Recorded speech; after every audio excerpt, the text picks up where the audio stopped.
Good morning students. Class 11th biology chapter 2 biological classification को आज अपन देखेंगे। लास्ट वीडियो लेक्चर में आपको पीडीएफ नोट्स और लास्ट जो टॉपिक था वो आपको बता दिया गया था। फर्स्ट चैप्टर में अपन ने डिस्कस किया था लिविंग वर्ल्ड को और उसमें बहुत सारी बेसिक्स टर्मिनोलॉजीज अपन ने देखी थी। आपने उनको समझा भी होगा, नोट्स भी बनाए होंगे और याद भी कर लिया होगा।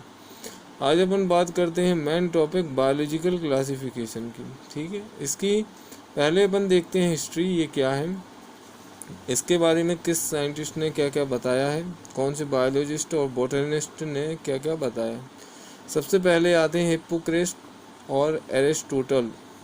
इन्होंने लिविंग बीइंग्स को या लिविंग थिंग्स को टू कैटेगरीज में कैटेगराइज किया था, प्लांट्स एंड एनिमल।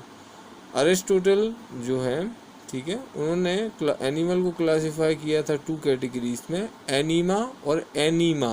ये ई और ए का डिफरेंशिएशन है। इन दोनों का मीनिंग है, इनीमा का मतलब है animal having red blood cells और एनीमा का मतलब है animal having without RBC cells या रेड ब्लड सेल्स। थियोफ्रास्टस को फादर ऑफ बॉटनी बोलते हैं।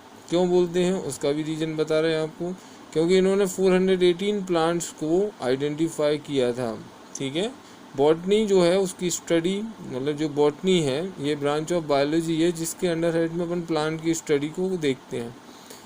थियोफ्रास्टस ने प्लांट्स को 3 कैटेगरी में कैटेगराइज किया था, shrubs, under shrubs and herbs. Okay, Pliny and Elder first artificial system of the classification in his book Historia naturalis.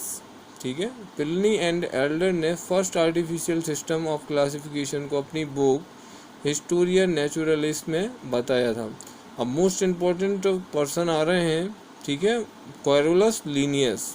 ठीक है, founder of the modern taxonomy. He describe 5900 species of plant in his book species plantarum. ठीक, Systema Naturae which describes over 4200 species of animal. He is well known of his system of binomial classification. After all, he said that father of taxonomy. Next scientist is और biologist is R.H. Whitaker proposed a 5 kingdom classification. It is a highly accepted classification of the living beings. Main system of classification, basically 3 types of classification are there in this system of classification. First is 2 system classification proposed by Carolus Linnaeus in the year of 1758. Next, 5 system classification proposed by R.H. Whitaker in the year of 1969. 6 kingdom classification or 3 domain system proposed by Carl Woese in the year of 1990.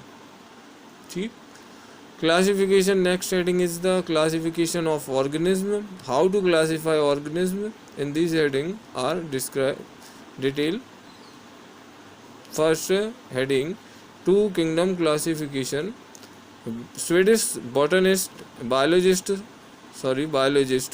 Carolus Linnaeus in his book Systema Naturae classified all the organisms of the living world into 2 main kingdom. जो 2 kingdom classification है इसको बताया था Swedish biologist Carolus Linnaeus ने, इसीलिए मैंने बोला था इनका नाम बहुत इंपॉर्टेंट है क्लासिफिकेशन की टर्म में। ठीक है, और जो कैरोलस लीनियस थे इनने अपनी एक बुक सिस्टेमा नेचुरी में इसमें ऑल ऑर्गेनिज्म को, इस लिविंग वर्ल्ड में जितने भी ऑर्गेनिज्म हैं उनको 2 मैन किंगडम में क्लासीफाई किया था। फर्स्ट इज प्लांट और सेकेंड इज एनिमेलिया। प्लांट्स में आपके ऑल प्लांट्स आएंगे और एनिमेलिया में इंक्लूडिंग ऑल एनिमल्स, सभी टाइप से जितने भी एनिमल्स हैं वो सभी आएंगे। ठीक है, plants are defined as organism that photosynthesis and do not exhibit locomotion.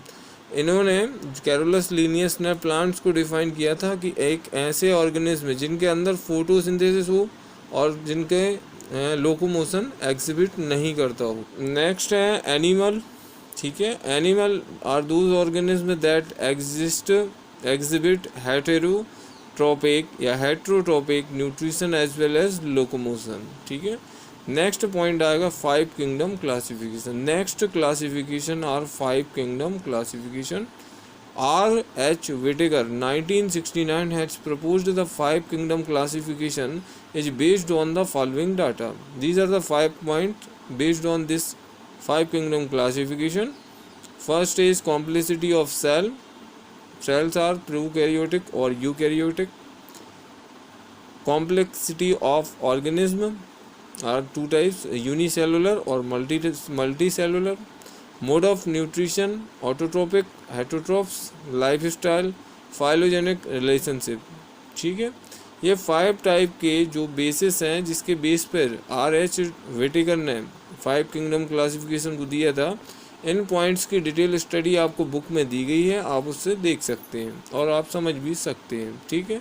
आगे अपन बात करते हैं अब जो Whittaker ने लिविंग वर्ल्ड को 5 किंगडम्स में क्लासीफाई किया था, वो उनके नेम क्या थे। फर्स्ट था मोनेरा, सेकंड था प्रोटिस्टा, थर्ड था प्लांटी, फोर्थ था फंगी और लास्ट था एनिमेलिया या एनिमल्स। अब नेक्स्ट इसमें आपको होमवर्क है आज का, advantage and disadvantage of 5 kingdom classification and general characteristic of the 5 kingdom classification. जो कि मैंने अभी 5 किंगडम के बेसिक 5 जो कैरेक्टरिस्टिक थे उसके बारे में मैंने आपको बताया कि वो आपको पॉइंट्स हैं, उसकी डिटेल में स्टडी आपको बुक से कर लेनी है। नेक्स्ट है ये आपको एक टेबल दिख रही होगी जिसमें 5 किंगडम का जो है ना एक कंपैरिजन स्टडी दिया है जिसको आप देख सकते हैं। ठीक है। अब आगे मैं आपको बताना चाहूँगा जो आगे अब आपके चैप्टर्स आने वाले हैं उसका एक आपको प्लान बता दूंगा। जैसे जो 5 किंगडम क्लासिफिकेशन है अब अपन को इन्हीं को पढ़ना है। नेक्स्ट जो वीडियो रहेगा उसमें मोनेरा, प्रोटिस्टा, प्लांटी, फंगी और एनिमेलिया इनको डिटेल में चैप्टर वाइज पढ़ेंगे। ठीक है। फाइनली जो किंगडम है आपको 2.1, 2.2, 2.3 इन 3 में सिक्वेंसली मोनेरा, प्रोटिस्टा, प्लांटी को पढ़ना है। चैप्टर नंबर आपका जो रहेगा 3 उसमें आप पढ़ेंगे फंगी। ठीक है। ओके। ये जो आपका नेक्स्ट रहेगा और एनिमेलिया, मतलब प्लांटी और एनिमेलिया को अपन पढ़ेंगे अलग अलग चैप्टर में, जो चैप्टर नंबर 3 और 4 हैं। और ये 2.1, 2.2 और 2.3 में अपन पढ़ेंगे ये 3 मेन किंगडम्स। ठीक। तो ये आपका इस हिसाब से आपके चैप्टर्स चलेंगे और जैसे ही आपका एनिमल किंगडम या चैप्टर नंबर 4 होता है वैसे ही आपका यूनिट नंबर 1 कंप्लीट हो जाएगा। नोट्स आप बनाती जाइए और उम्मीद है आपको ये लेक्चर समझ में आया होगा। नेक्स्ट वीडियो के साथ अगले लेक्चर में मिलते हैं।